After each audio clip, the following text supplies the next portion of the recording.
Welcome to Intel Vision 2022. We are coming to you live from Dallas. We are back in person and streaming around the world over the next 2 days, bringing you a look at the future of business and technology, leadership insight, demos, and so much more.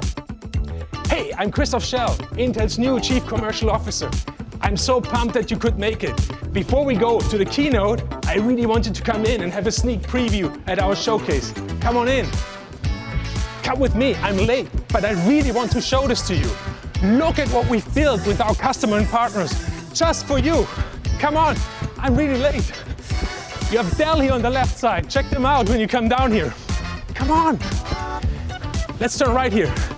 Look at this tractor, a very close relationship with blue and white robotics and Intel. Come on, keep going. Ben, why are you still here? You should be up there. Go on up. After all this hardware, let's talk about software. Granulate, over here, how are you doing? One of the latest acquisitions of Intel. You should check this out. And right here we have GPUs. We'll spend a lot of time on GPUs today. How are you? Good to see you. Then over here, 12th generation laptops and our CPUs inside. They're really cool. Check them out. How are you? Hi. Good to see you. That you're doing real-time defect detection. Great. I have no time. See you later. Bye-bye. Oh, and now robotics, hardware and software in here. No time. See you later. Madeleine, I need to rush. Please tell them about Intel Vision 2022. See you later. You got it. You better hurry. You're running late. Hi, everyone. I'm Madeline Littrell. We are so excited to be back here in person. But don't worry, if you couldn't make it here physically, stay tuned over the next couple of days for all our amazing keynotes, business insights, demos, special guests, and more. I'll be your host, and I'll be bringing it all to you live. All right, Christoph, what do you say? You ready to kick off the show? Madeleine, I'm here. I made it. Come on in. Come on in. Sorry, I'm late. How are you doing? Good morning, everyone. How are you? Good to see you. Hello. Good morning. Thanks for coming. How are you doing? Good morning. Hey, how are you guys doing?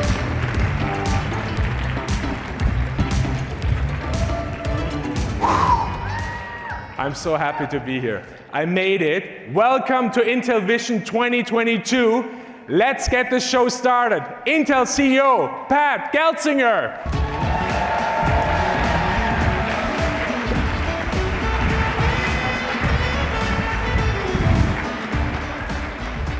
Hello, thank you.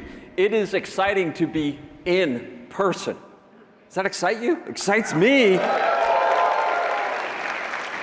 And to those who are joining us virtually, love to have you online, but to be here in this hybrid event, to be back together, super excited. So thank you for making this incredible hybrid event happen today.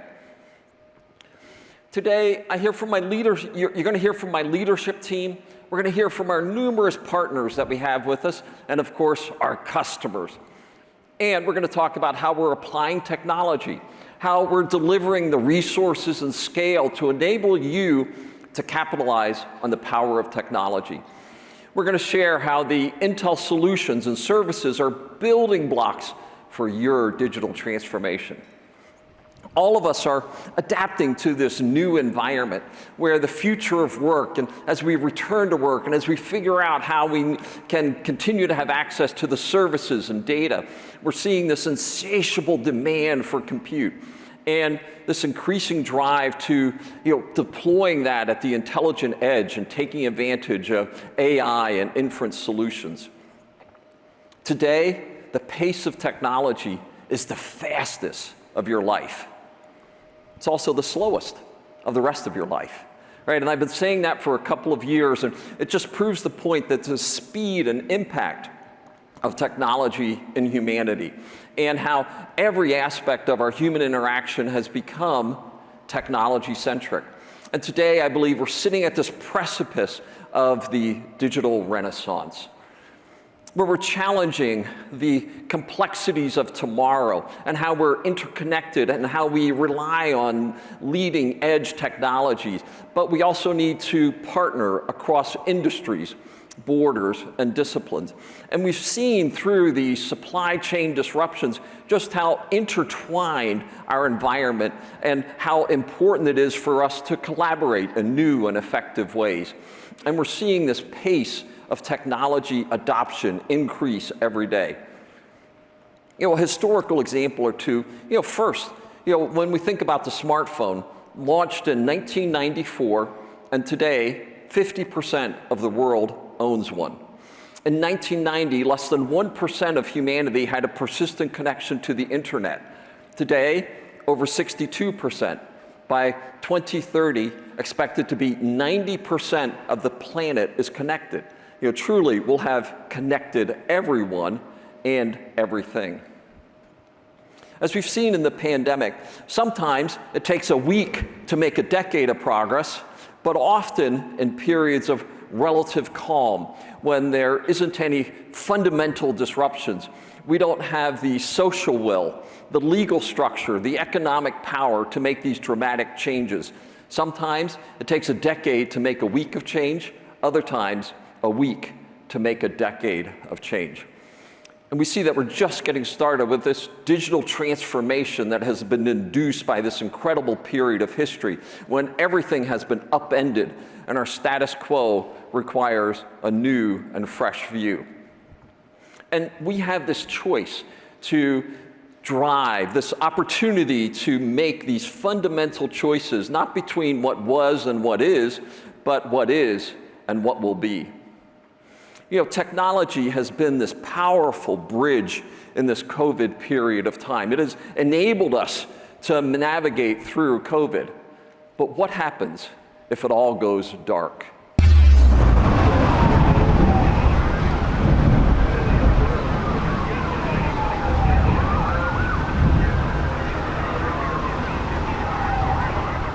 When disaster strikes, we can lose access to our technology. Hey, my household, we can barely live if the Wi-Fi is not working. In these moments, we realize just how fragile that bridge can be.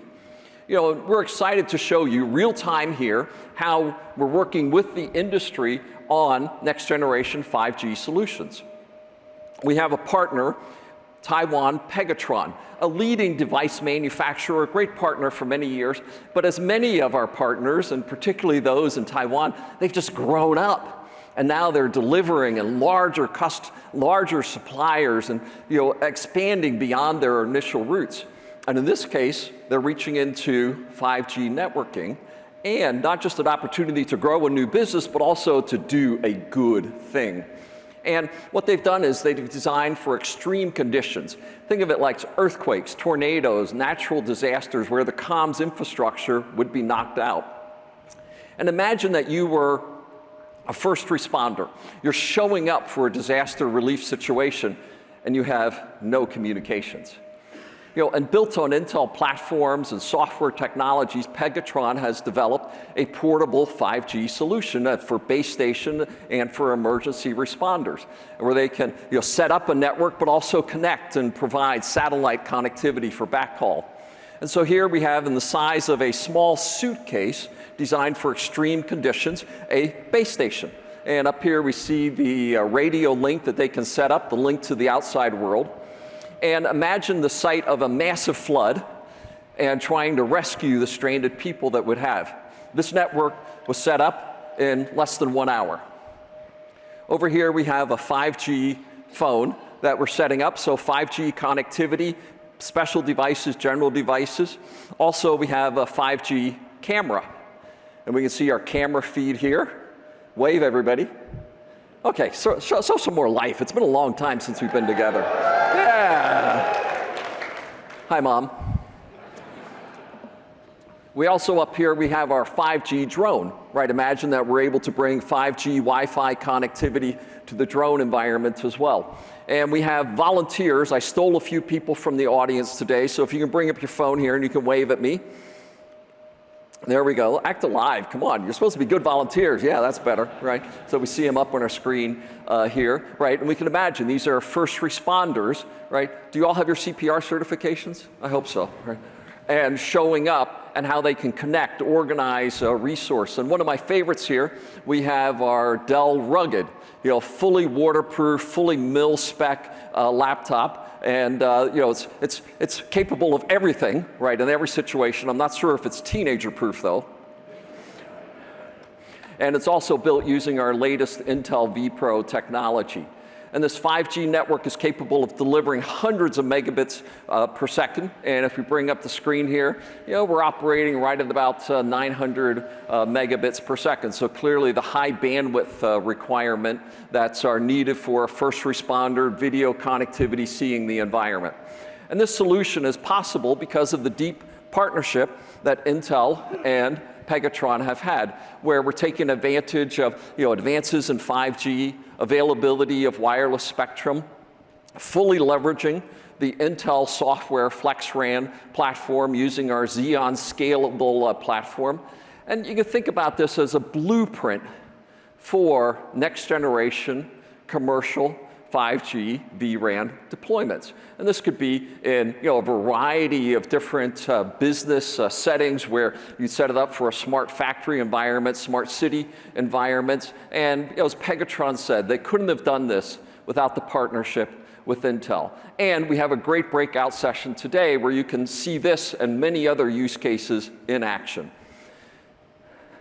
Clearly, this demonstration is just one example of how the challenges that face us and the many opportunities that we have for innovation, discovery, and improving our quality of life. And as we think about these, I sort of settle on the 4 superpowers are driving these forces of innovation. And just as we saw in our 5G demo now, pervasive connectivity. Everyone and everything is connected. Universal connectivity that's enabling customers to collect, store, right, access and analyze data anywhere and be able to take advantage of those services. But it's also driven by ubiquitous compute. And think about, since the 4004, everything has become a computer. From the PC platform, as Andy Grove called the ultimate Darwinian device, where human and technology interacts. But now it's in our smartphones, our tablets, our wearables, the devices that, everything we touch is becoming a computer. Literally, compute is now how we experience the world. But behind that sits ubiquitous infrastructure, and I call this cloud to edge. In the cloud now, right, you and I can have a high-performance computing immediately at our disposal, and with the unlimited reach of the intelligent edge, we can have low latency, high bandwidth, real-time inference capabilities anywhere we want them. And this delivery of new services as a result of large as well as edge is incredible. New visual experiences, streaming services, cloud gaming, unlimited and visual workloads. But finally, AI, making intelligence of it all, bringing it all to life with actionable insight. And we just see this explosion of use cases. And if you're not applying AI to every one of your business processes, you're falling behind. Literally, we see this across industries, and in medical, in retail, and customer interactions, and factories, and energy monitoring. And we have to make sure that humans take advantage of AI, but also humans make sure AI is better and ethical as well. Each of these 4 superpowers is impressive on its own, right? But when they come together, wow, that is magic. They reinforce and they amplify. The more connectivity, the more data, the more services, and as they come together, they're accelerating and driving. And as a result of that, we're driving at Intel this torrid pace. We're moving rapidly with decisiveness. And when you think about torrid, it's a word about speed and energy and heat. But in the Intel context, we're also applying a vector of that energy for setting a direction into the future. We believe the world is at this strategic inflection point. And as Andy Grove used to talk about strategic inflection points, it's this moment in time where things can either go really incredibly well or incredibly poorly, based on the decisions we make in a short period of time. We see transformation as inevitable. It applies to all. Today, every single business, every single function of life is becoming a technology business. And businesses have been struggling to understand how to stay ahead. Our supply chain disruptions, right? Ongoing pandemics and now endemics, and how we're changing the nature of our workforce and how we live and work together. Throw on top of that geopolitical uncertainty and the potential for inflation and recession as well. These are challenges that we are all facing. And our team is excited to show you how we're developing the technologies that enable you to transform through that period of time. And we're turning these into solvable problems for today and for tomorrow. Christoph, it's good to see you again. So good to have you with us. Good to see you. Have a seat. Thank you, sir. Please. So, you talked about Torrid, and I've walked through the doors of Intel 8 weeks ago. You're still running. I'm still running, yes. I'm still trying to catch up. But Torrid, I think, is a good word to describe my first 8 weeks, but I also think it's a good word to describe the passion, the energy, all that we do for our customers. And that's what we're here for, to talk to our customers today. I think for me as a new employee, when I walked in, I thought it was all about chips, but then I realized on my second day... We are a chip company, but it's not just chips. I realized we have 17,000 software developers. That's more than I had when I ran a software company, Christoph. This is crazy, absolutely crazy. So, I mean, the opportunity we have to use software to stitch everything together, to create these ecosystems of partners, of system integrators, of developers, is absolutely phenomenal. And I think, we talked about the disruption in the global markets. You just touched on it as well. And there is an unprecedented demand for chips, but there's also a lot of disruption in the supply chain. Yeah, and when we think about this period of time, chips have never been so sexy, as I would say, right? Our manufacturing capacity, the world needing more chips. But we've also said they don't just need more chips, they need a better supply chain. We said we need a diversified, secure, geographically balanced supply chain, and this has been a huge component of our strategy, as we call it IDM 2.0, that we will build leading edge capacity in US and Europe, aiming at satisfying the needs of those 4 superpowers at scale, which are driving this insatiable demand for compute and higher performance compute. And we are only getting started at delivering that supply capacity, geographically balanced, resilient supply chain.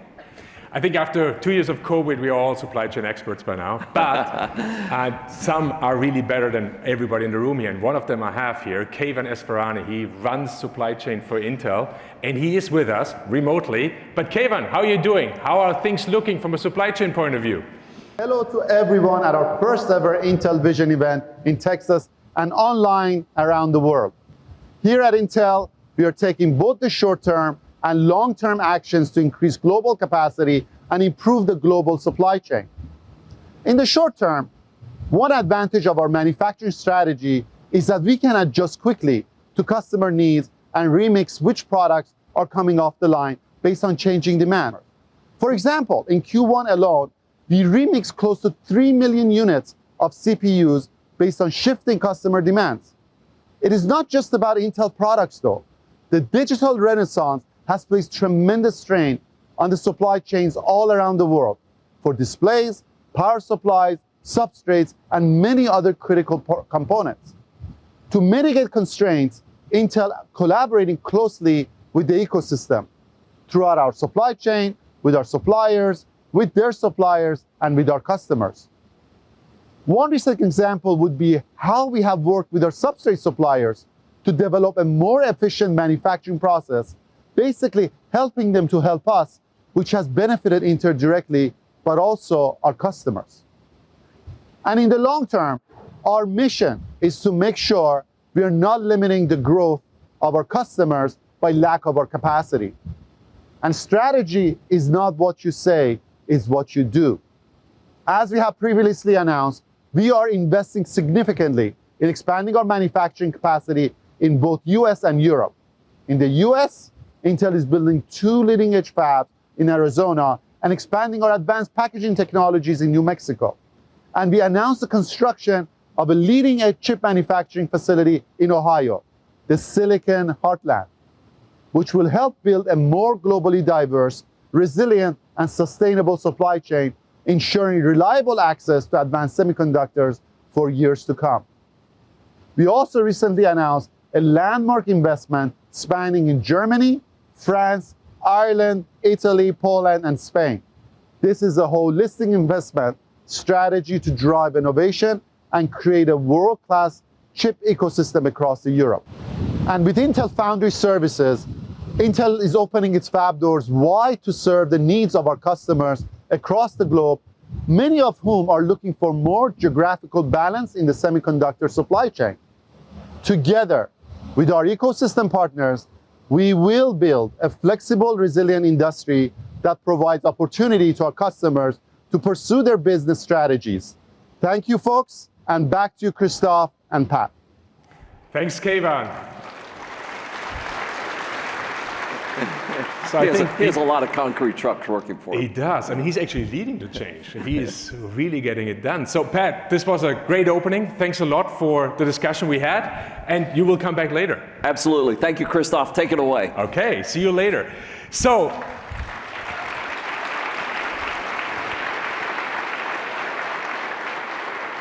I'll promise he will come back later. Let's shift. I would like to talk about the foundation of it all, and that's the PC. And no better person to talk about this with me than Michelle Johnson-Holthaus, and she leads our client business. Michelle, come on out.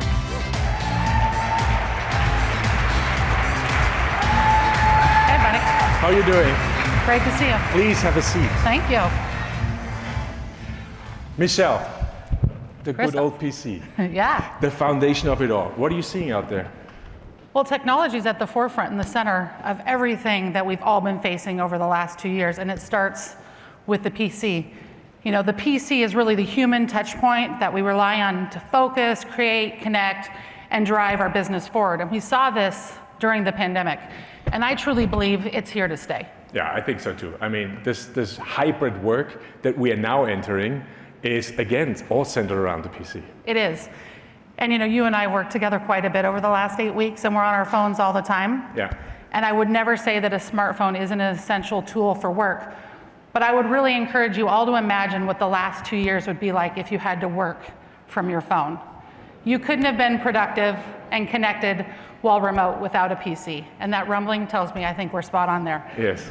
PC is the foundation for all. Whether you're doing chip design, software, hardware, metaverse, it really does enable the workforce of the future and the work that's possible. Yeah, and I actually think we got a lost generation back. You know, my 19-year-old lobbied me for 2 laptops when she went to college. She couldn't do it on her smartphone, so there you go. Absolutely. And digitization is everywhere. It's been accelerated during this pandemic. And when you think about your daughter, I think about my son, who's also a freshman in college. It really has transformed the way that we live, learn, and work. It's different than it was years ago, and we're not going back there. And as we think about organizations and entire industries that really had to accelerate the adoption of technical and digital technologies to really deliver the strategic imperatives that they were drawn to. It's definitely true. My first 8 weeks walking through the doors at Intel that's how we work now. So we have some people in the office, some people at home, and it goes way beyond the PC. It's workflows, it's applications, so there's a lot going on. There's so much happening. And when we think about all of us, as you went home for the pandemic, most of you probably thought you were going home for 1 to 2 weeks, right? Okay, in one weekend at Intel, we had to transition tens of thousands of employees to remote workers, from being in the office to being at home. We wanted them to be safe, we wanted to keep Intel operational, and at the same time, we had to manage and scale a global supply chain for this insatiable customer demand that no one saw coming. And we had to do all of that from our living rooms and our kitchen tables. Yeah. So now, as we move on and go into this new normal of some at home, some in the office, what do you see IT departments do? Yeah, you know, I think IT is really struggling, and they're not struggling because they're not partnering with us and know what to do, but how do you deliver a secure environment in the office, at home, while meeting employee expectations?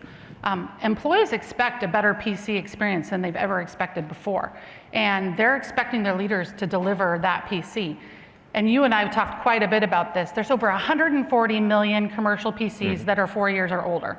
So think about the machine that you had 4 years ago. It's probably not the device that you need to be successful today. And so all of that hardware needs to be upgraded, software tools, infrastructure, et cetera. So it's a massive opportunity for all of us. So what Michelle and I do when we talk about that system of silicon and software and apps and workflows, we actually think about personas. And we think about these personas in different verticals, in different industries. And one discussion we had was actually around healthcare. I mean, just all of you, think about healthcare in the last 2.5 years. The transformation that healthcare had to go through, and actually what healthcare delivered. Absolutely massive.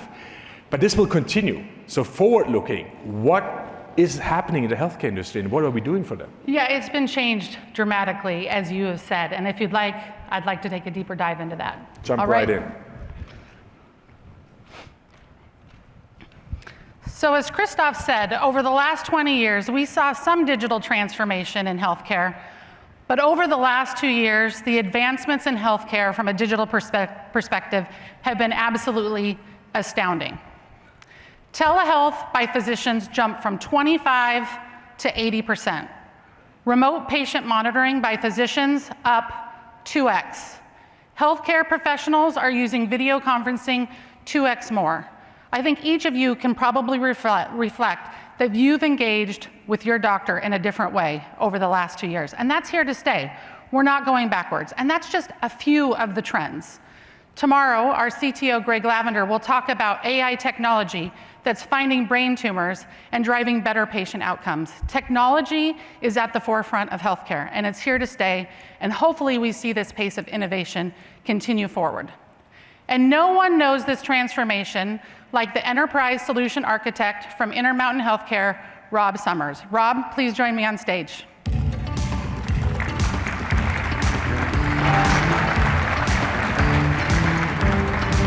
Welcome, good to see you. Thanks for being here. Thanks for the privilege.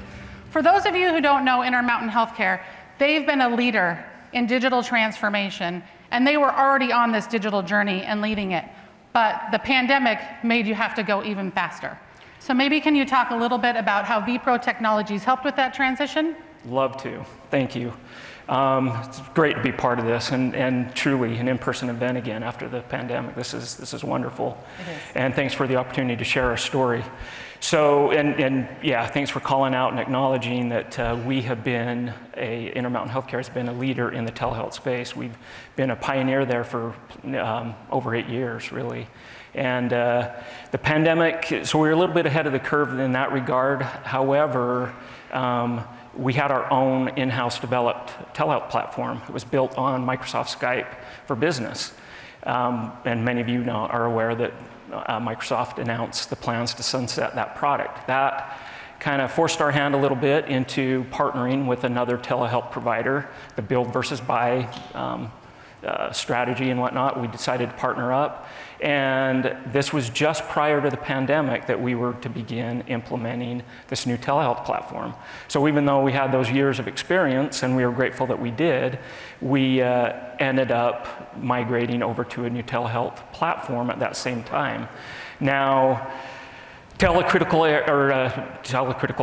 areas as well as clinical critical areas, ICUs, med-surg units, things like that that were over capacity, really just kind of added insult to injury in terms of that migration. Now, our new telehealth platform at the endpoint required us converting all our endpoints, 1,500 in our fleet, and those are spread across 23 different hospitals, many of them remote, rural hospitals as well. Introduced a problem, if you will, and we realized that, as part of this new telehealth platform, we had to convert those 1,500 endpoints over to a Linux-based kernel. So I reached out to our Intel account team, and in short order, we had a POC stood up did our necessary cybersecurity reviews and such, and the POC was a flying success, and we knew how we were going to do this to convert. Now imagine, sending in a technician in PPE gear into a patient room, one of those ICU rooms, to touch equipment. With vPro, we didn't have to do any of that. We could do the conversion remotely, and it worked very, very well, I'm happy to say. That's absolutely incredible. And it was so important because people needed better access to healthcare. We needed to be able to do that remote monitoring because we know there was a global shortage of PPE. And so using it to switch out hardware is probably not the best usage. Absolutely, yeah. So there may be others in the audience today and online who had to go through a similar journey and transformation. What advice would you have for them? Partner up with Intel if you're not already. I mean, the fact that you're here says you're probably already a partner. On that note, I hesitate to bring it up in this setting because I don't want to get our account and technical team into hot water. But when I reached out to them, I've been in the industry a lot of years, and I was expecting a statement of work, consulting services, engagement, things of that nature. I'll tell you, our account team stepped up every step of the way because it was the right thing to do. And we had this pilot, if you will, stood up within 5 hours lapse time. It was phenomenal, and we were able to configure the scripts, push them out, ironically through other device management tools, and then get them enrolled into vPro and whatnot, and then flip the switch to get those converted over.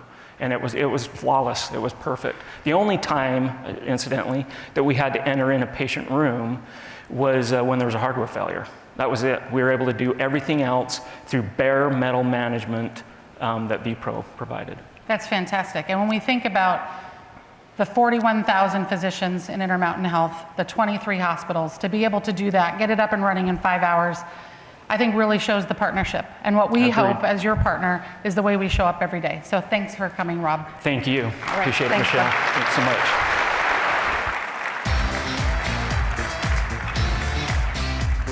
I think you can all agree the work that Rob and his team at Intermountain Healthcare are doing is absolutely amazing. And it was all powered by the vPro platform, powered by our 12th generation Intel Core processor. And our 12th generation core processor delivers our most scalable platform, offering you price point and performance that will enable your own transformations. So today, I'm very excited to announce the launch of our 12th generation Intel Core HX mobile workstation processor. It's a beauty.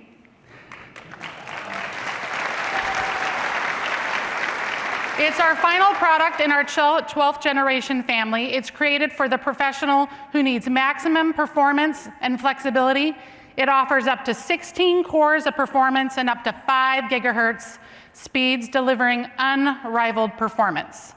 I invite all of you to learn more about this amazing product, vPro, and other amazing things happening in the client group at our Modern Client Biz Computing Insight right after the keynote. Thank you. All right.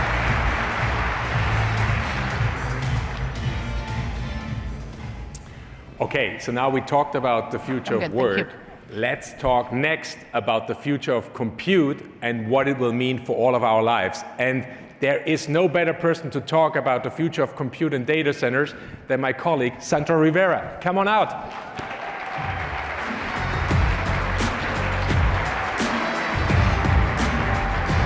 How are you doing?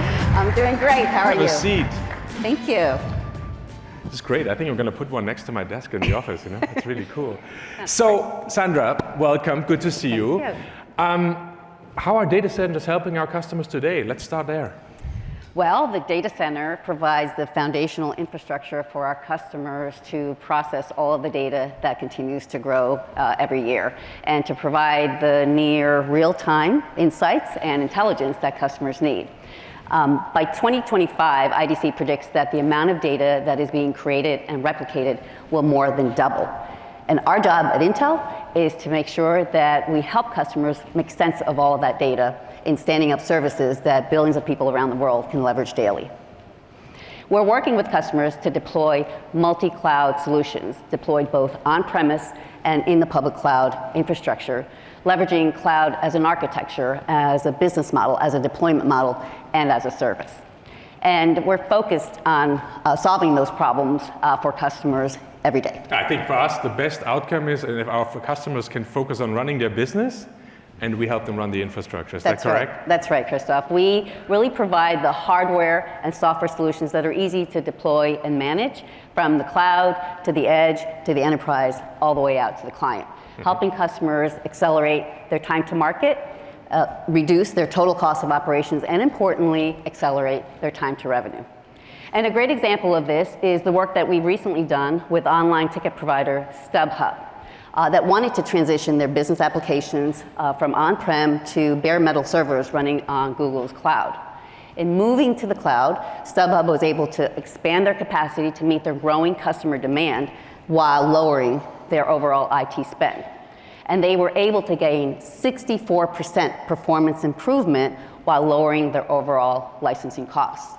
And since their business applications were already running on Intel architecture, their transition to the cloud was a seamless transition. And it's really this ubiquity of Intel architecture that gives customers like StubHub the opportunity to flexibly tailor their individual workloads while protecting their software investment. As the team has worked me in my onboarding through our funnel and all the opportunities we have in the data center, one observation I have is that most opportunities are not off-the-shelf solutions. I mean, there's a lot of customization that is required. Can we do that? We can. In fact, Xeon will continue to be the compute platform running that can scale across the broadest range of workloads. But we complement Xeon with additional compute architectures like the infrastructure processing unit, or the IPU, which can help scale customers, optimize and efficiently scale their infrastructure to run an increasing number of workloads. And these IPUs were co-developed with large-scale customers like Google and Microsoft that are looking to customize their own infrastructure to better serve their customers. And this week, we unveiled that we're extending our IPU roadmap all the way out to 2026, including a 400 gig version of the IPU available in 2024. And you can hear a lot more about that this week over the next couple of days at Intel Vision. I think one additional point, I mean, I touched on the 17,000 developers, did I? The software developers? I think I did. Greg, our CTO, he says that software is the glue that really connects the soul of the hardware. Do you agree? Is that how we think about it? Yeah, I actually like when Greg says that. We know that nearly every single customer can unlock greater value of our underlying hardware features through software optimizations. And we work with customers to ensure that they can actually optimize those workloads to run more efficient infrastructure. Some work that we recently did with Salesforce to optimize their proxy workloads allowed them to realize a 53% overall gen-on-gen throughput gain, while also cutting their platform deployment time from 1 year down to 3 months. And all of this, of course, helps them accelerate the adoption of services both on-prem as well as in the public cloud. And this optimized software allows customers to maximize their CPU utilization, which leads to better performance per watt, which importantly helps them address their sustainability goals.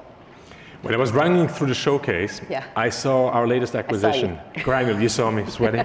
I saw our latest acquisition, Granulate. Fascinating products. What is the feedback from our customers? Yeah, that is such a great acquisition. I'm really excited about adding Granulate to our overall software portfolio. We just closed that deal last week, in fact. Granulate software allows our customers, both cloud and data center customers, a very simple, automated way for them to maximize their application performance without requiring any code changes whatsoever. Customers can realize an up to 60% better performance while lowering their total compute spend by anywhere from 20 to 30% by deploying this real-time, autonomous, continuously learning automated software. We have a great example, Nihilus, a SaaS company that is running business automation software both on AWS as well as Google's cloud. And they deployed Granulate and were able to realize a 35% reduction in their overall CPU utilization or overall compute spend, including a better CPU utilization and improved response times. All again, without requiring any code changes or overhead to R&D. So with Granulate, we have software that provides value for every data center and every cloud customer. Okay, so I'm in sales. That was a lot of words. I need a sales pitch. And so can I simply dumb it down and say, if a customer doesn't use Granulate, they're throwing money out the window? Something like that. Something like that. Well, we're always looking to help our customers simplify the deployment of the latest technology and get a better return on their infrastructure spend. Okay. Okay, so what's the role of Xeon in this?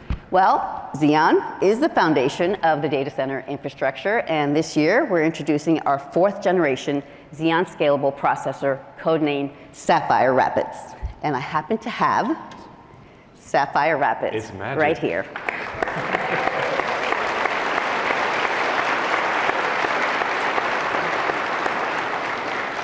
This is my baby. Can I hold it too? Well, No, everybody no. wants this, Christoph. Wow. We are shipping initial SKUs of Sapphire Rapids today. And actually, with Sapphire Rapids, you not only get a leading data center leadership Xeon processor, you also imagine building out a cloud, the most modern cloud infrastructure today.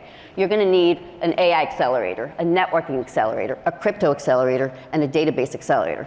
With Sapphire Rapids, you get all of that in one processor. And we are able to then help our customers deploy their infrastructure a lot more quickly, a lot more cost effectively, with all of those accelerators built in. So in my discussions with customers, there's a lot of discussion about what workload is going to stay on the cloud, what is moving to the edge. Is that movement to the edge the death of the data center? No, not at all. Data centers and clouds are still going to be a key computing site, but they won't be the only computing sites. By 2025, Gartner predicts that more than 50% of the enterprise-generated data will be outside of centralized data centers. And moving compute to where data is being created and consumed actually addresses issues around latency, security, and cost, which is a great topic for Nick to address. Nick?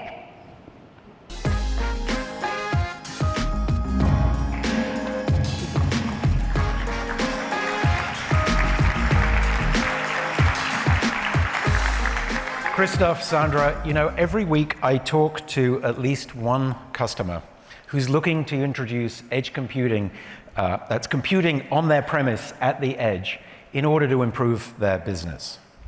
Now, they may be excited by the possibilities that this would bring, but they're typically wrestling, perhaps struggling with some difficult questions. Tough questions like, how do I introduce more compute into the robotics that I want to automate my factory floor?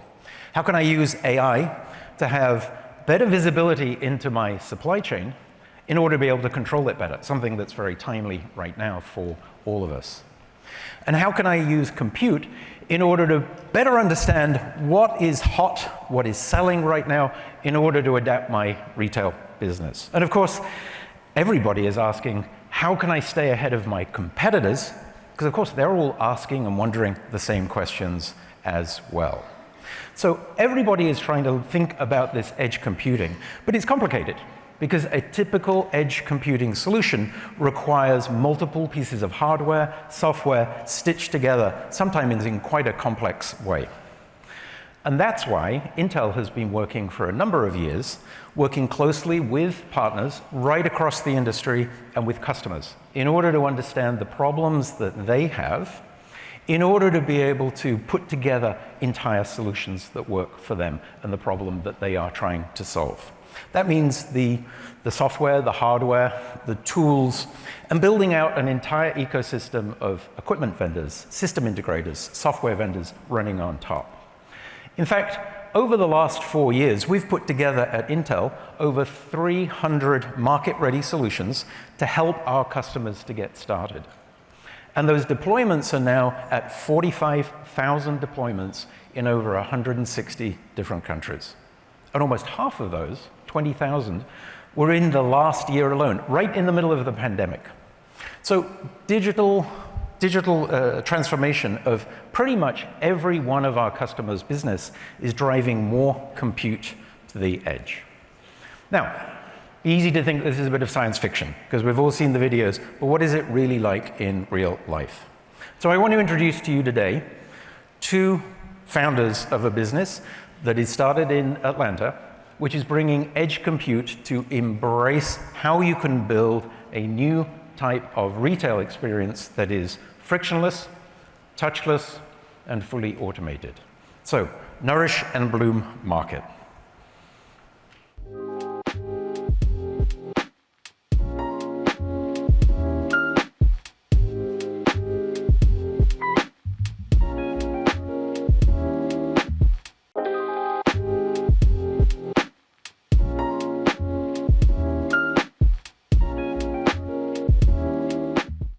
I'm delighted to have with me on stage Jalea and Jamie Hemmings, who are the founders of Nourish and Bloom. Thank you very much. Thank you so much for being here. It's a real pleasure to see what you've been doing. So tell me, what was the inspiration behind the creation of Nourish and Bloom in the first place? Sure. So Nourish and Bloom started for us as a personal need. When my son was 2, he was diagnosed with autism, and the first thing we learned was the importance of diet. So we started to create a line of food called Greenie Tots that made sure that all kids had access to good food. Fast track to a year before the pandemic, we moved to Atlanta, and we all learned during the pandemic the importance of health as a collective around the world. And so we knew that we wanted to create a solution that allowed customers to be able to have access to real food and real products in a touchless way, and that was the inspiration for Nourish and Bloom. And so how did technology play into delivering upon that idea that you had? Well, definitely the pandemic had a huge impact on the retail space. And for us, we looked at the research, and it showed that over 80% of consumers prefer to shop in stores with touchless or self-checkout options. And so our store, Nourish and Bloom Market, we're actually on the edge of that change, pretty much. And so in our store, our consumers can download the Nourish and Bloom app. They can register, put in their payment information, and then from there, they'll receive a QR code. They can actually tap to go inside. They can pick up any item that they want, and then just walk right out the store, and they'll receive a receipt. This process, it makes it easy for our customers to shop, and also it increases efficiency for our staff. So we've been delighted and thrilled to work with you. But tell me, how is it that you got to work with Intel, and how has that partner ecosystem been developing? Sure, it's a great question. So Intel, along with UST, which is our project engineer, played a critical role in the success of Nourish and Bloom. When you think about self-checkout, now through the use of computer vision, you're able to take products and no longer will you have to scan barcodes. You can place them on the tray and within 10 seconds have those products being recognized and be out of the store in a touchless fashion. And when you think about our frictionless solution, it's all about how do we make sure the experience for the customer has been an amazing experience. And Intel and UST really worked with us to ensure that we had an amazing customer journey, as well as improve the efficiency for our customers throughout our entire solution. I can't wait to try it myself. So tell me how your employees and your customers have reacted so far. Yeah, I mean, the response has been great from the community. We've actually had customers that traveled an hour or 2 hours just to come down and try out our store.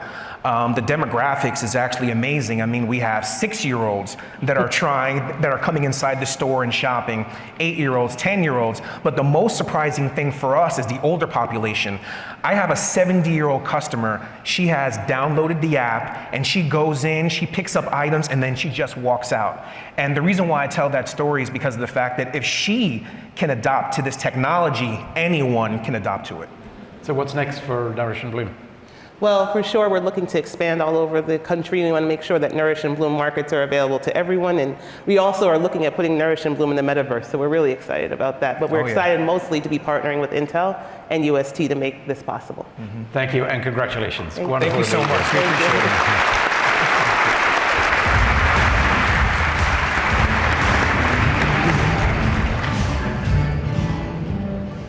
Well, thank you, Nick, Jalea, and Jamie. That's fascinating, and I think the future of shopping is bright. I'm not sure if I should be maybe concerned about that with all the retail therapy that's going on in my home. But we talked about all the data that is required to be entered, and there's obviously always this notion of, well, how can we secure the data? How can we make sure that it actually stays private? And you know, what I see is a lot of studies of how important it is to have hardware-assisted security solutions. Do you agree? Yeah, in fact, all customers, as you said, Christoph, are looking to ensure that their data is kept private and that it meets regulatory compliance requirements throughout that data lifecycle. Customers need easy-to-deploy security platforms that protect their data, whether it's in use, stored, or in transit, whether it's being moved. And we know that hardware-based security really allows customers to fortify that security platform for their data integrity and data confidentiality. I mean, there's not a day that we don't read about another security breach or a company, you know, failing an audit because they didn't have the right, you know, process in place, the right infrastructure in place. There's the IBM security report, I think that gets published every year, and last year they claimed that the cost of a data breach increased by 10% year on year to an average of 4.2 million actually dollars for each of the incidents. That's the highest average cost that they've ever published in their report. Yeah, and as I said, hardware-enhanced security really helps have more fortified security solutions that help protect the entire compute stack from the PC to the data center. And it's a key reason why we heard earlier Intermountain Health choose Intel vPro as their solution of choice. And we never stop innovating to help keep customers safe from today's constant and evolving threats, from foundational security and data protection to cybersecurity.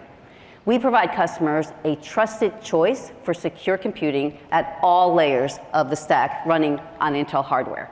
Customers like Swiss Re and UC San Francisco are using our latest Xeon processors to improve their data confidentiality and data integrity. For Intel, security is such a big topic that we actually decided tomorrow to spend pretty much the entire day 2 on security. And our CTO, Greg Lavender, will do so. He will talk about how CIOs can protect in the here and now, but also to be future-proof and to thwart attacks that will come in the quantum compute area, which is a game changer. Yeah, and we already today build a lot of protections into Xeon, including crypto accelerators and ciphers.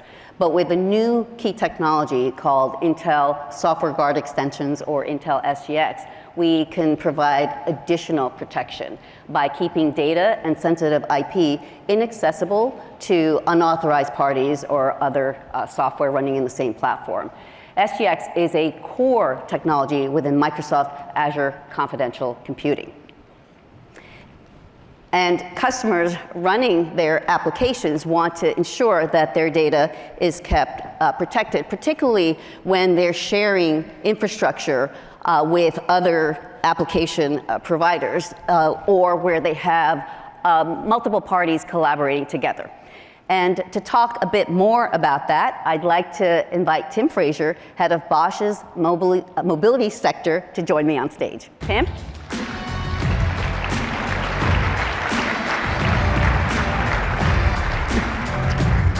Hey, Sandra.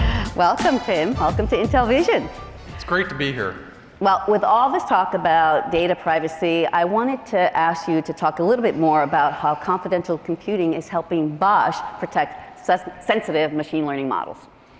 I'm happy to do it. Okay. So when we look at safety critical systems like autonomous vehicles, it's important to ensure that these systems actually are trained on the right standards using the right data sets. So can you outline some of the barriers to using real data sets for that training? Sure.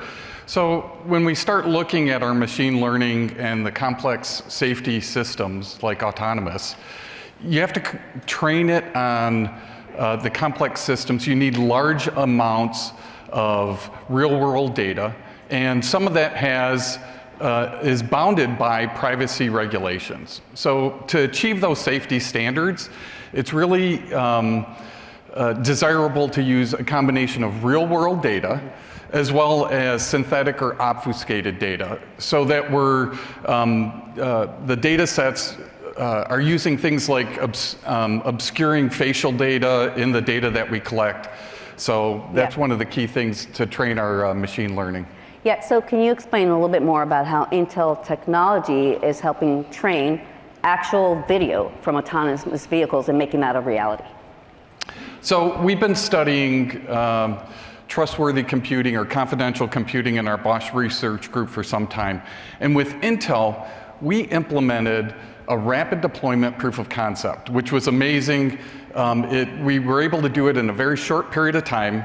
And using that confidential computing and Intel's SGX, it allows us to train our algorithms in a privacy-preserving manner so that we can use modern methods like framework methods like TensorFlow, for example.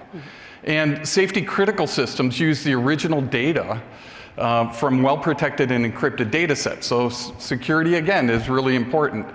The SGX, the Intel SGX, keeps our data sets confidential even during the training process.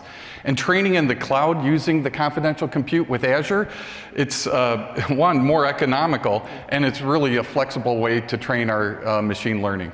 That's great progress. So can you tell us a little bit more about what's next for Bosch in this important area? Well, we're continuing to push our boundaries and getting ready for faster computation.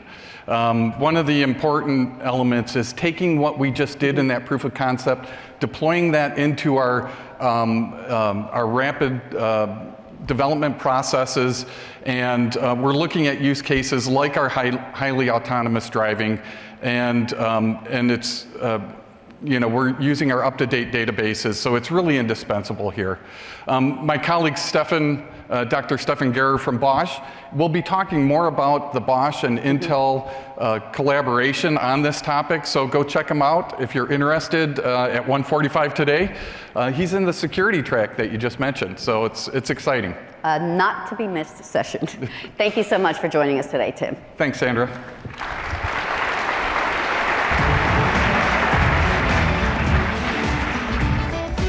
Well, I think that was a great example of what is possible to be done today with confidential computing. But enough of today. Let's look forward. Let's go into the future. And one topic that Intel is working on a lot is Exascale computing. What is Exascale? It's supercomputers that are 1,000 times faster than what we have today. And I would like to invite Raja Koduri to talk about supercomputer and what is next. Raja. How are you doing? Good. Have a seat. Let me do this. All right. It's great to have you here. Great to be here, Christoph. Before we talk about Exascale and the other exciting things like metaverse, one thing, my ears are ringing every day, is video. How important is video? Super important, right? I mean, everybody knows that video accounts for a ton of the internet traffic today, right? And beyond the regular consumption of video, like the streaming video since the pandemic, right? The Teams, Zoom calls, the number of security cameras all around, and then many of our workforce has been remote desktop accessing their computers at work in the labs and all. That increased the video demand. And then on top of all of this, our desire to understand what's going on in this video. So we are running more AI analytics on these video streams as well. So ton of processing demand on video. And now we are no strangers to video because the Xeon platforms have been gold standard for video processing for a long time. In fact, practically every software stack for video processing is first implemented on Xeon. But these new use cases demand new hardware acceleration, right? Because they're real time and AI. So I think the real game changer is that it's real time and it's 3D. Are we ready for that? Do we have solutions? Yes, absolutely. So we've been, working on, a new GPU that covers all these use cases. So up until now, all these workloads have been delivered by multiple hardware solutions. Right? You have a GPU for rendering, you have an AI analytics accelerator, encoding, decoding accelerator. So we have combined all of this into this one Intel data center GPU. This, 4 different use cases that our customers are building data centers for. So this is the Intel's data center GPU, and it. Did we give it a name? Intel's data center GPU. Oh, wow, great. That's good. So, but did I hear this right? So this is basically a data center. I mean, this has it all in one product. It has it all, and it runs the same software stack that already exists on Xeon. Okay. Right. And that's actually the beauty of our one API strategy. From on day one, we have broad support for all popular media APIs, frameworks, latest codecs. In fact, this is the industry's first AV1 hardware encoder, hardware accelerated. So that is a huge thing because it's a huge TCO advantage because AV1 brings you much higher quality at lower bit rate, right? So you can you're transmitting lower bits of data for getting the same quality. Okay. Right. So it's one mighty GPU and a lot of qualitative assessment here from Raja, but let's geek out a little bit. Give us some of the specs, please. Yeah, so there are a ton of specs to talk about, but the key ones, right? You can stream 40 plus 1080p game streams on just a single card, right? So there's like 40 simultaneous users can get access to this card. We have over 150 trillion operations per second AI processing horsepower. So you can, while doing that streaming, you can also do media analytics, understand what's in the video. We have 32 XC cores with full ray tracing acceleration, so you can render some pretty high quality streams as well. 62 virtual instances for the folks who are looking at VMware and Citrix installations. We have the XMX AI accelerator engine built in as well. So lots of exciting specs. Like I said, this is a media supercomputer on a single chip that we have integrated. That is great. So I'm sure our customers want it, and they probably want it soon. So when can they have it? Yeah, so we are rolling this out to your customers next quarter. So okay, so we're ready to sell it. Well, for everybody in the room this afternoon, we'll accept all major credit cards, checks, and cash. If you want to place orders, please come along. We'll try if they want it. Okay, we'll see. So enough of products. Let's switch and talk about what I lined out when you came out. Let's talk about Web3. Let's talk about metaverse. What does it mean to you?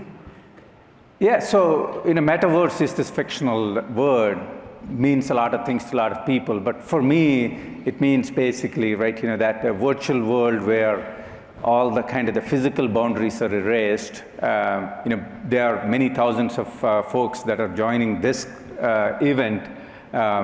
Imagine where they are able to get the same experience as you in this room. In short, for me, metaverse is that that thing, the full sensory immersion that we were, I'm craving for. So in my elevator pitch again, is it simple to say that the metaverse just needs a lot more compute? Yeah, a ton more. In fact, right, I've written a blog post in December that you're literally talking about 1,000x more compute than our devices and you have access to today to simulate this photoreal at 60 hertz, 120 hertz, whatever the frame rates.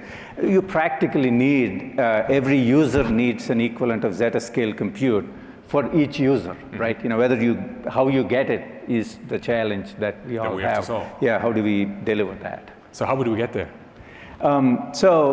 And again, in the same blog post, we layered the plumbing for metaverse, as we called it, across 3 layers, right? You called the compute layer, the silicon layer across devices, edge, network, and into the data center. And then there is a software infrastructure layer. How do you deliver this compute seamlessly to all the use cases, right, in real time.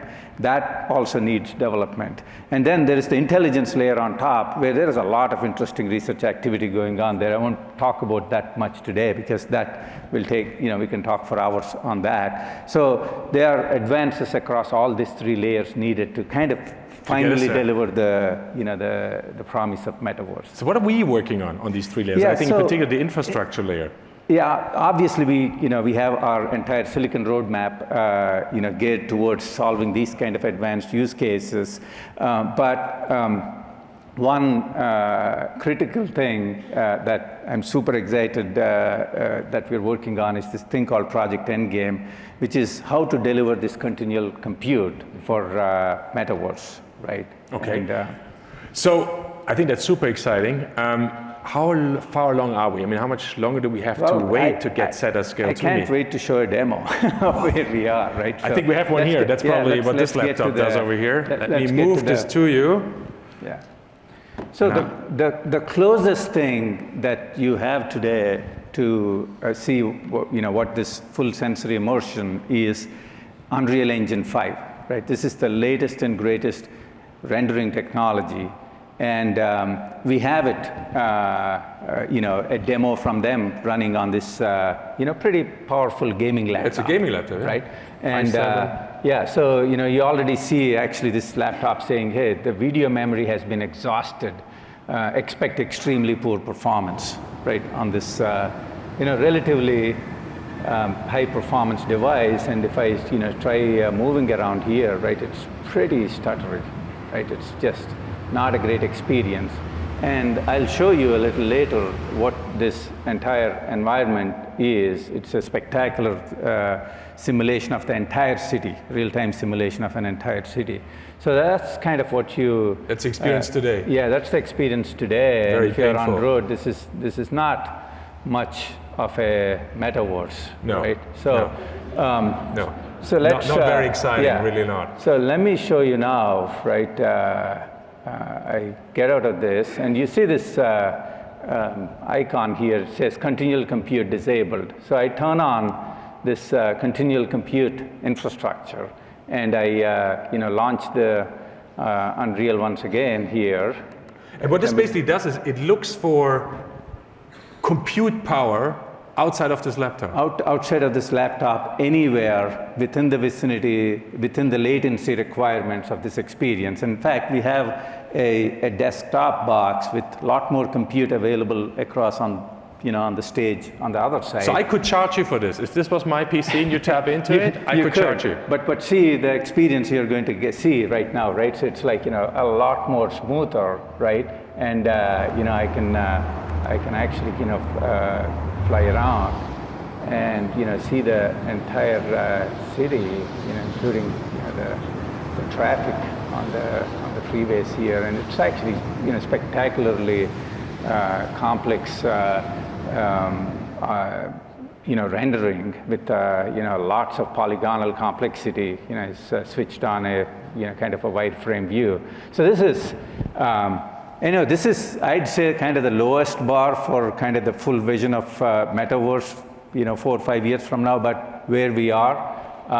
This gives you a peek of what we're trying to kind of achieve with this whole continuous. So this means that if I go on a business trip, I will have that compute power anywhere I go to, anywhere, and I will be able to play FIFA from my hotel room on a weekend if I want to. Yeah, absolutely. That is absolutely great. And we are actually going to do the beta testing of this continual compute service later this year.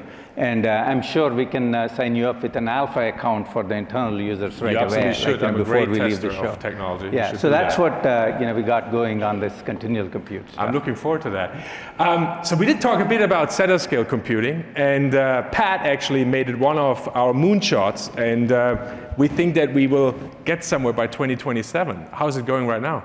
It's going very well, actually. I haven't seen our advanced technology teams this excited, in my 4 years at Intel, like all the way from the process technology folks, packaging technology folks, our memory technology experts, architecture experts. It's like when you throw them a 1000x challenge, right? Kind of the invention pipeline is flowing.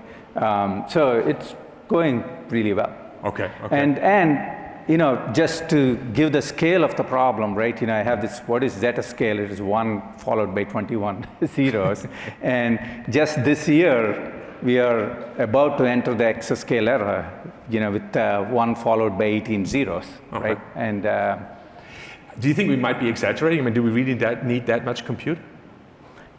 Yes, I definitely need it. I don't know. Do you? I don't know. So you think we need it? Yeah. Like seriously, the computational complexity of, we have been talking a lot about AI today, and you'll see more about AI. But this neural nets, this new neural nets, every 3 to 4 months, you need doubling. You need double the compute that you have access to today, right? And that's been going on for the past 4 years. And then, we talked about metaverse and the amount of compute you need, and our continued quest in science to simulate the entire world from submicron level to the entire galaxies, right? So there's lots of uses for this compute just today, right? And in fact, more than me, right, the pursuit of this kind of scientific simulations is what led us to a partnership with Argonne National Labs to build the Exascale Aurora supercomputer. So before we talk about Zeta moonshots, let's get back to the ground and talk about Exascale with our customers. Sounds great. Let me bring Rick Stevens, the Associate Director of Argonne National Labs, onto the stage here. And we'll give you an update on Aurora. Rick, wherever you are, come on stage.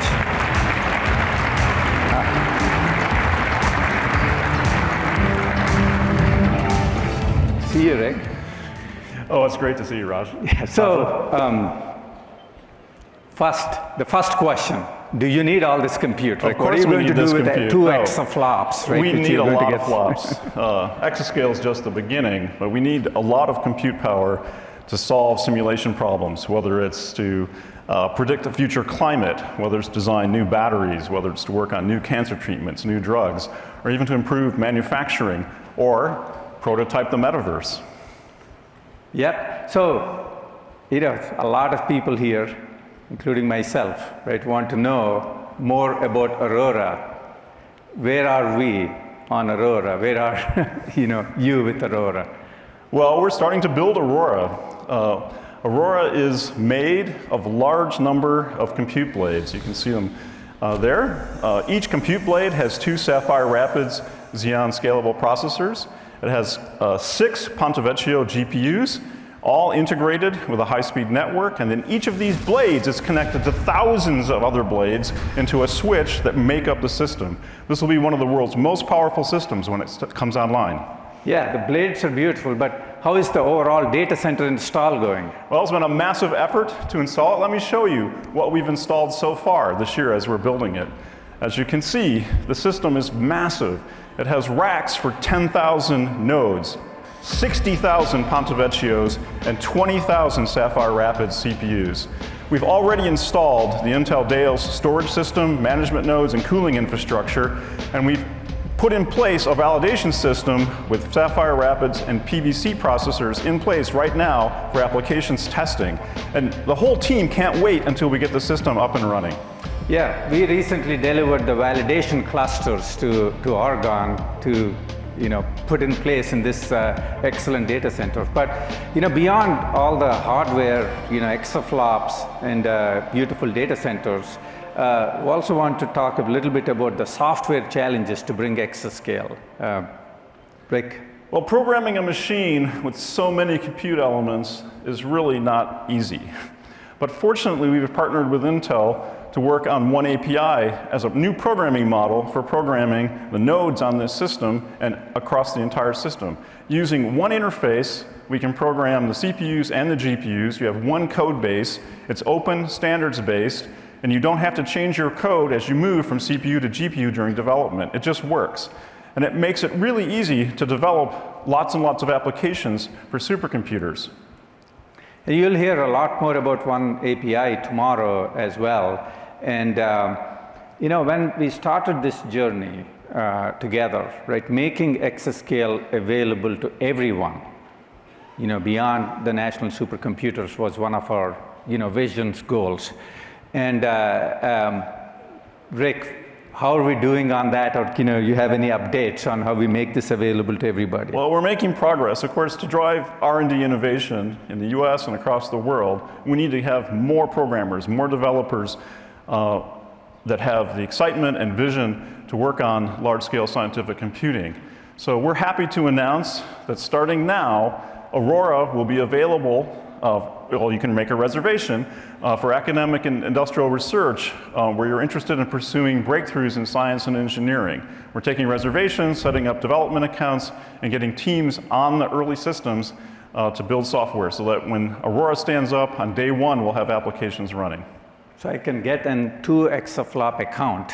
Right, we'll maybe give you a 1 exaflop account. You're not quite ready for a 2 exaflop account yet. in there. And Rick, that's actually a huge announcement, right? That that this amount of compute and this investment will be available to the broad community of developers, researchers, and partners across the whole thing. And thank you, Rick, for the partnership. It's been a long journey. It's been a great time. And we're looking forward to getting the system and we up. couldn't have built this whole thing without you. So thank you. Thank you. Thank you for being here. Thank you.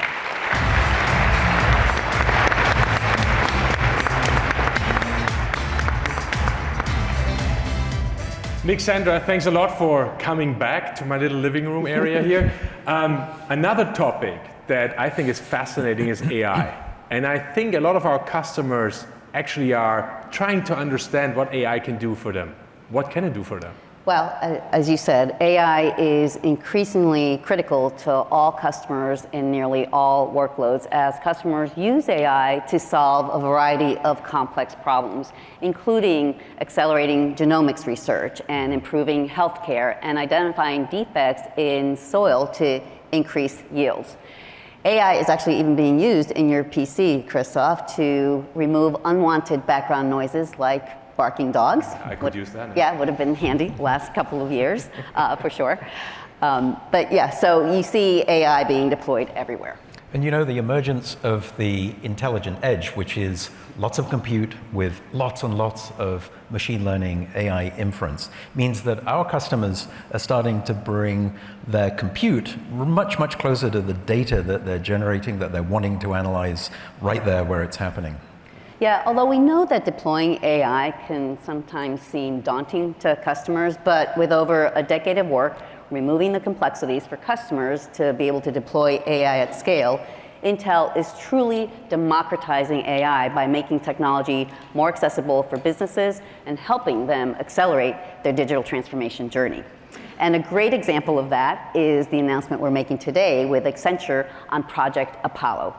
Project Apollo provides enterprises with over 30 open source AI reference kits. And together, Intel and Accenture are making AI more accessible in the cloud, on-prem, and at the edge. And the first Apollo kits are going to be released in July. That's super exciting. And out at the edge, AI inference is transforming just about everything. Every business, virtually every industry that we work with, they're looking for ways to make their business run faster, more competitive, more innovative. And we're working with customers to design and deploy AI strategies that work specifically for them. And the heart of most of these solutions is something called OpenVINO. This is a high-performance AI inferencing software toolkit.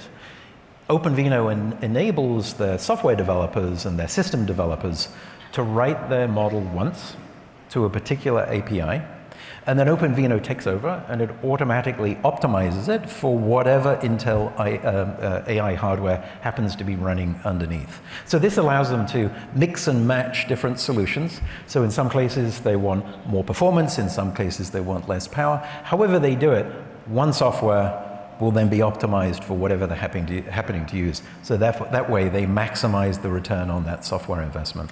Yeah, and to your point, Nick, whether it's at the edge or in the cloud, customers' AI requirements are going to differ dramatically.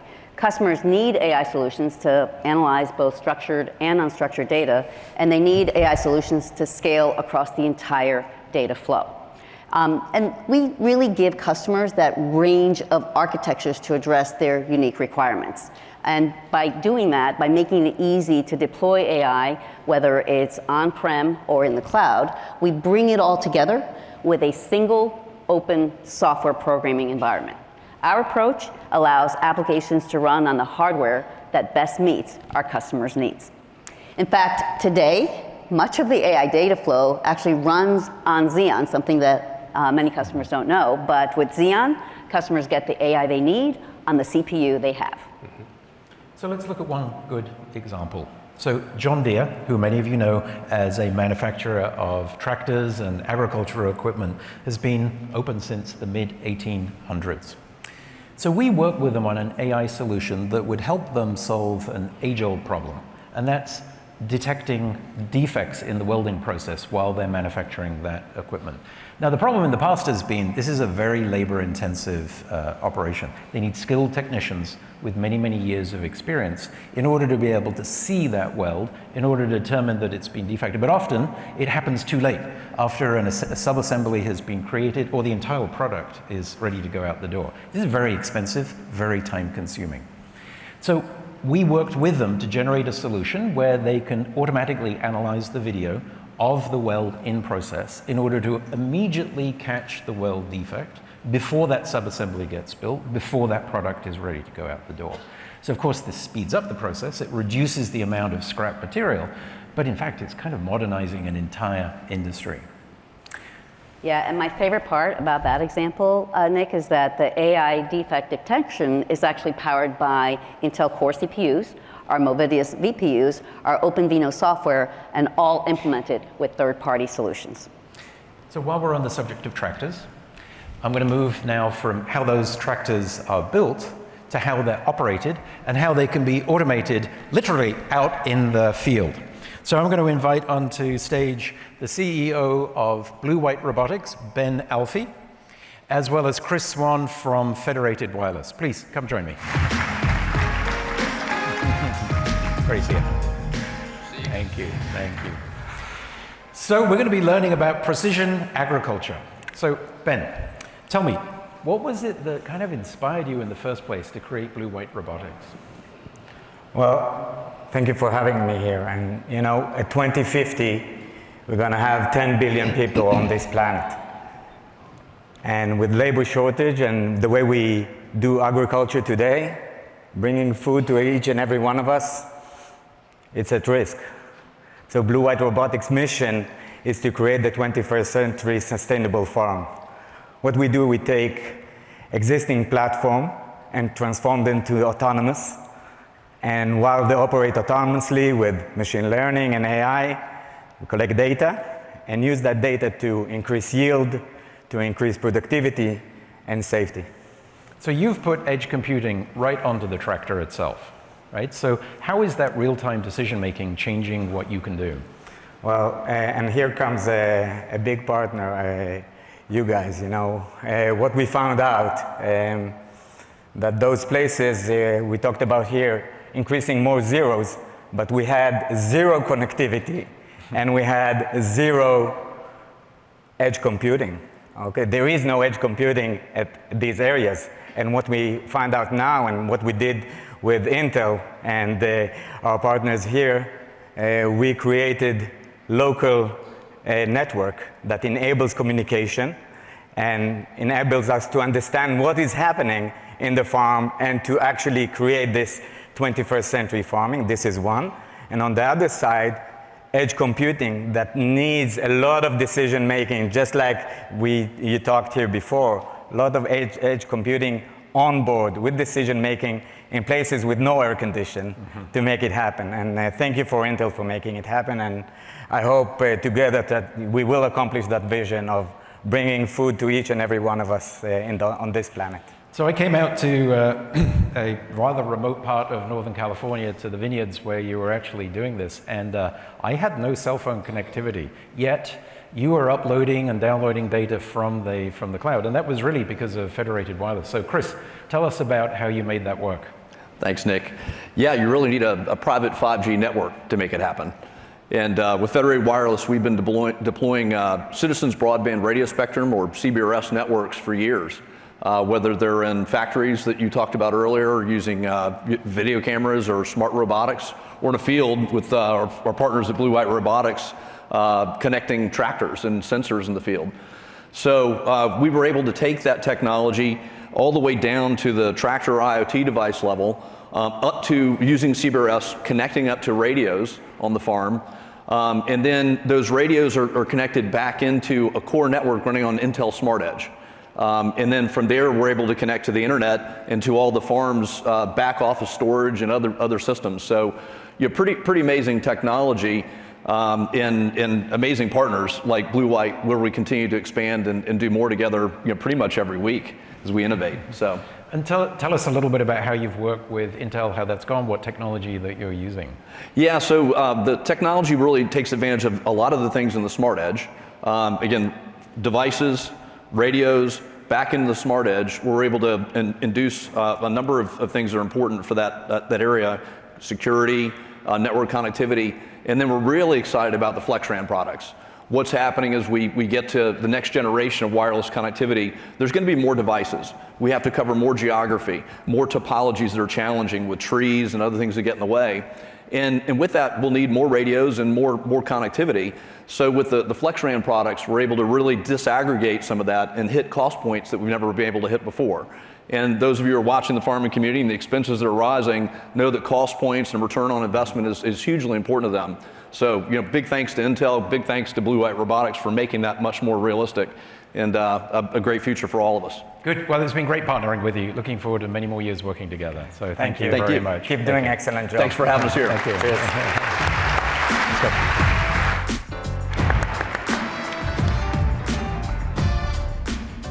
So Sandra, really cool example of how our technology is being used. We talked about AI and how most of the data flows actually run on Xeon. Raja talked about this great GPU over here. I think what is left is really how can AI data flows really run not only on Xeon, but how can we add to that through accelerators like Gaudy? Yeah, so as you heard, we have a broad range of solutions that address the broad capabilities that customers require. But with Gaudy processors, we're able to actually address the highest end deep learning training use cases. And we see demand growing for these types of applications to deploy implementations of object detection or image classification or natural language processing. Like the Bosch example we saw earlier today, we have to train increasingly large data sets and complex models. And this can be very time and cost intensive. But with Gaudy, we're able to train those models much more efficiently and effectively. And in fact, Gaudy is deployed today in AWS's EC2 cloud, providing customers up to 40% better price performance than competitive GPUs. With Gaudy, simply put, you can train more and spend less. And I'm delighted today to announce the availability of our second generation Gaudy, Gaudy 2, our 7nm Gaudy 2 deep learning training processor.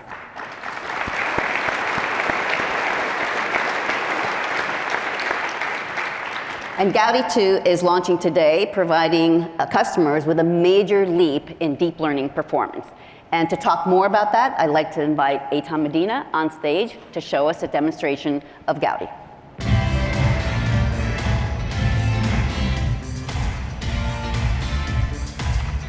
Hi, Sandra. I'm so excited to show you the performance of Gaudy 2. We are connected to a Gaudy 2 server back in our data center, and I can show you a live training run from my monitor. So let's kick off the training run. We just started training the ResNet 50 computer vision model on a single Gaudy 2, the one that Sandra just announced. End customers wish to train more and pay less, so they care about two things: the cost of using the server and the time it takes to train their models. Model training depends on the amount of data needed to achieve the target model accuracy. And the key factor here is the speed or the throughput that the accelerator can process the data. The higher the throughput, the faster we can train, and the faster the customer gets a model they can use. The logs being printed on this screen show the live progress of the model accuracy and the throughput in every iteration of data. To help visualize the progress, we have on the left a live TensorBoard screen. And you can see that Gaudy 2 has already reached the steady-state training throughput of almost 5,500 images per second. So let's compare Gaudy 2 to the A100 GPU. While Gaudy 2 is implemented in the same 7-nanometer process as the A100, it delivers twice the throughput for both ResNet 50 and BERT, the two most popular vision and language models. Now, we have already deployed 1,000 Gaudy 2s in our R&D data centers, and Gaudy 2 is available for our customers. To learn more, check out my session at 4:30 today, and come see the demos in the show floor. Thank you.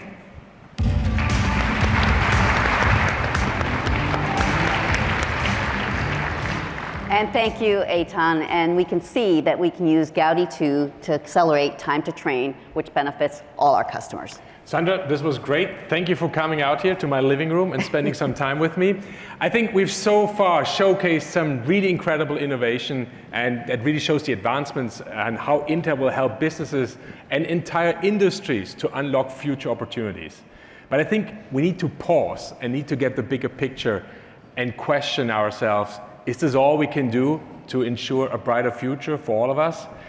Partners at Autodesk are helping a group of innovators to answer that question. I would like for us to play that video.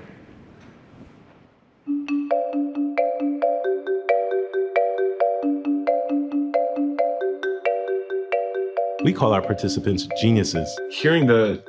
Being called a genius, it's like you're here and we believe in you. We see these young people as leaders who are brilliant and have not only the answers and solutions to the challenges they might face every day, but also to the greater challenges of our society and our communities in which we live. So we're here to try and create as many opportunities for them as possible. Being a Black engineer can be isolating. You can feel as though you don't necessarily belong there. I really try to use my interactions with the Hidden Genius Project to change that.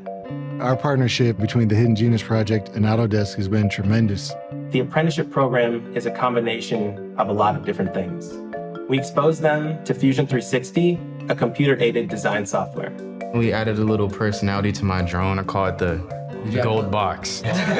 Suddenly, light bulbs begin to go off. I think the most exciting part is when a couple of individuals start to understand, oh, this is how you use a tool like this. We also bring in various Autodesk employees to share their career paths. So they're working on the sense of empowerment inside, in the heart here, as well as the kind of the skill and the knowledge and exposure that you get up here in the head. How's it going, man? I was the technical intern to the CEO, Andrew. He's become far more than just a boss for me. He's an incredible mentor. I'm forever grateful to have him in my corner. It's about being a cheerleader for them when they need it, and it's about being a bit of a pain when they need that too. Hey, Sean. What's up, Zach? We're like 3 years later, and Zach has had amazing time and has inspired other students and folks around the world to make those connections, because those connections can take you a long way. The most important thing I've learned from the Hidden Genius Project is probably that we can do this. That's why I stay involved, to make sure that they know this is a place for you too. So we don't just want this to be an Autodesk story. We want this to be an all of us story. I believe the Hidden Genius Project and the group of individuals it produces absolutely have the potential to change the world. We hope that you all will help us help yourselves, right? Build a better community, better companies, a more just and vibrant society. Wow.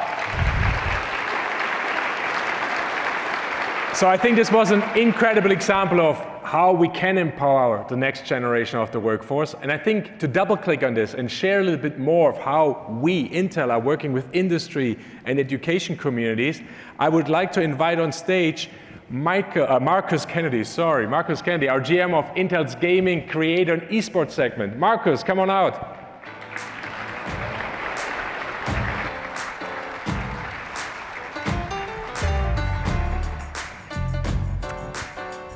High five.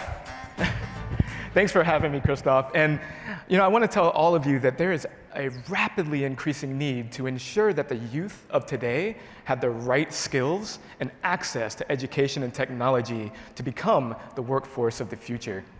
The Hidden Genius Project is really a testament in their partnership with Autodesk to the industry impact that we can all have when we actually truly make that connection with the community. So it's time for us to make this way more broader than just that great work that you saw Autodesk doing with the Hidden Genius Project. Let's start with all the businesses here watching today, here and at home, and make it an all of us story. As a business leader, I really get geeked out when I see systems get used for real world usages, like what you saw with Raja with that Alienware system over there, what you saw in that video. But in my new role as the co-chair of the Intel Black Leadership Council, I get really geeked out about our connection to the community. And so now I want to announce our support for the Hidden Genius Project in partnership with Autodesk. It comes in 3 parts. First is the Intel AI for Youth program, which is an AI readiness program to provide mindset and the right skill set for the hidden geniuses to come out and become that workforce of tomorrow. We're going to be providing training and access to our Open Vino framework. And because we can't do anything without scale, we're going to be using that to train graduates of the Hidden Genius Project to go back and do even more training at all of their locations across the US. Second, you might be wondering why I walked out here with a system as well. Well, Monster, one of our partners here, Monster Notebook, has provided 20 of these beasts of a notebook, 12th generation, so it has the hybrid processors in here to handle any workloads that these geniuses can throw at it, from the creator applications that Autodesk has to gaming or what have you. And they're going to be providing 20 of these notebooks to the Hidden Genius Project, but we had to match them. And so we added 35 Beast Canyon Nooks as well, with the 11th generation extreme gaming platforms for both their gaming and their esports programs as well. And last, because it's great to have the training and it's great to actually get them ready to go out, we're also accelerating their careers. And annually, we're going to be hiring 2 of our hidden geniuses through our Drive program to provide that real-world training and mentorship. So thank you all, and let's impact the community together.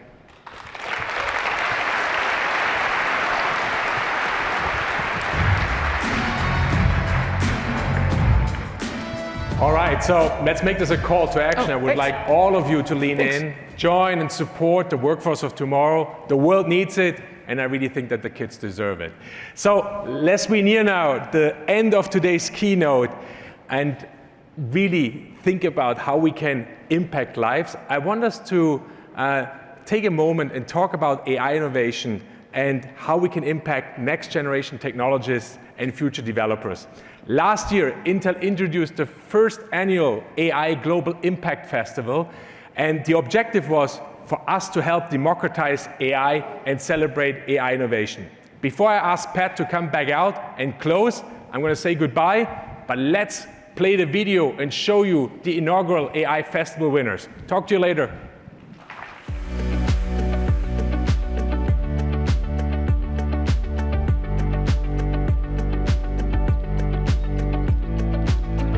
What our project eventually will hopefully do one day is be able to help patients with epilepsy know when their seizure is going to happen, and then they can prepare for it, such as to not take brain damage from falling and things like that. Our project is an AI-based innovation, which is named Isharno, and it uses AI and AI-based satellite and thermal imagery to predict microbial and pest outbreak.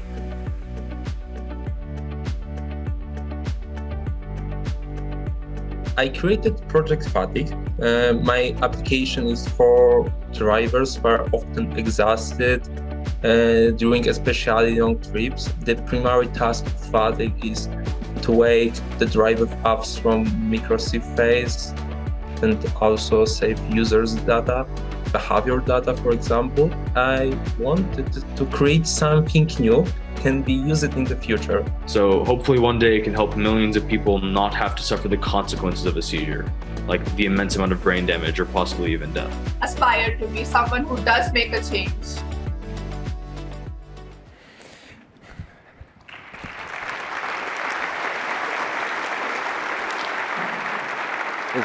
It's my honor to welcome to the stage Arnav, Max, and Niharita. Come on up.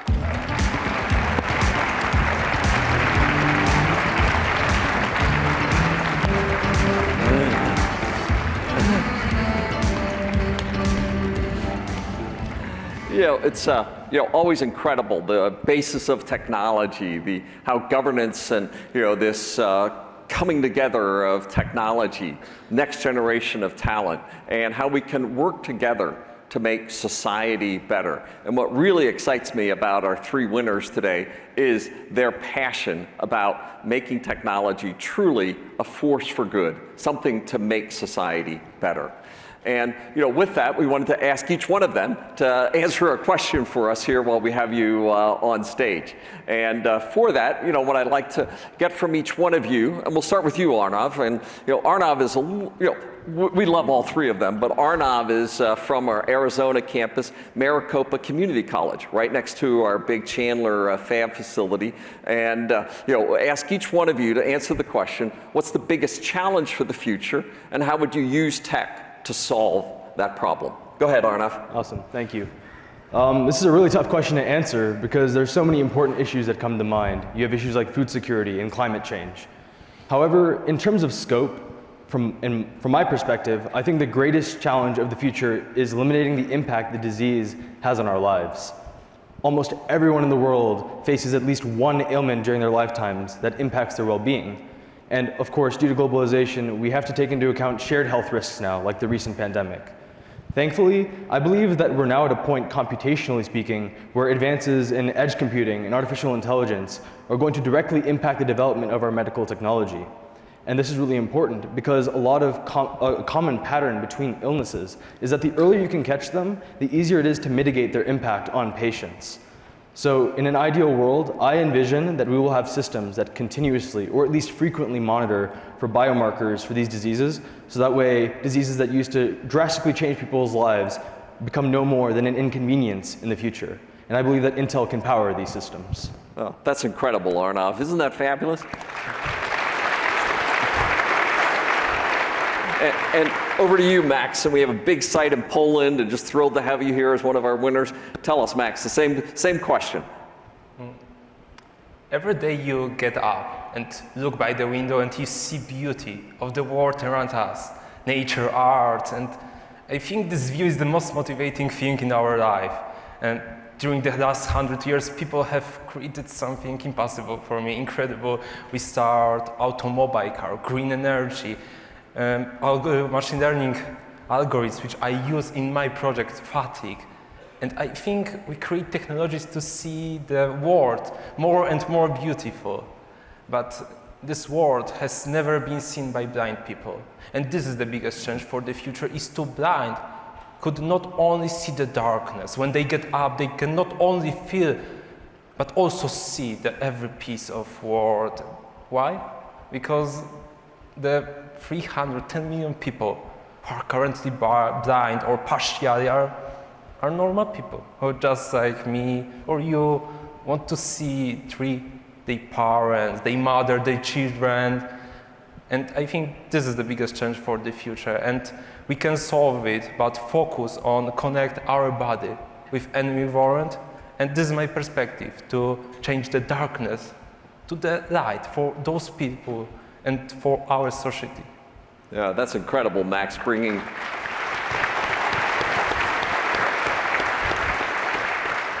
the beauty of our world to the blind. And wrapping up with you, Niharita.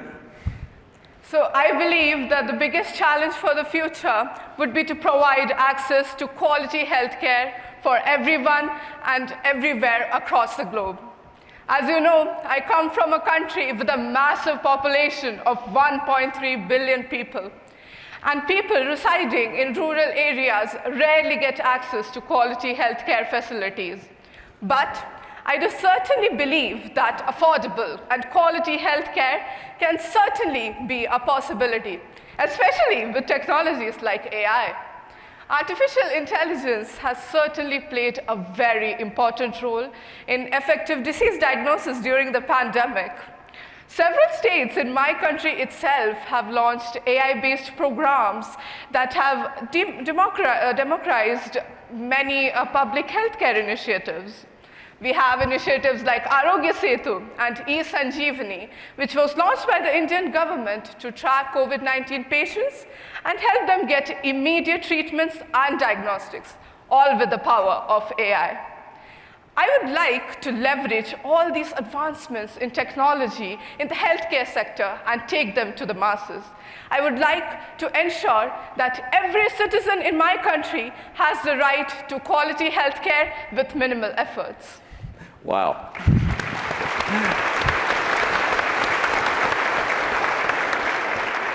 Personally, I get fired up about the passion and capabilities of technology. I get more fired up about the next generation of technologists. One last round of applause for our award winners. Thank you so much. Thank you. Very good. Thank you.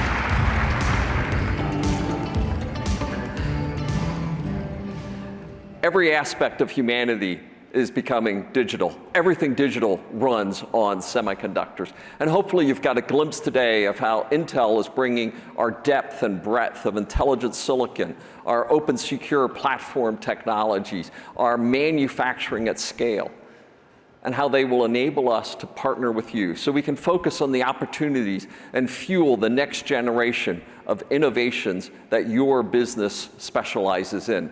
You know, there's so much simply that is not possible yet. We are setting a torrid pace with our purpose at the center that we will create world-changing technologies that improve, literally improve the lives of every single person on our planet. You know, today's renaissance will lead us to tomorrow. Together, we can set a course for this new era. Thank you so much for joining us today.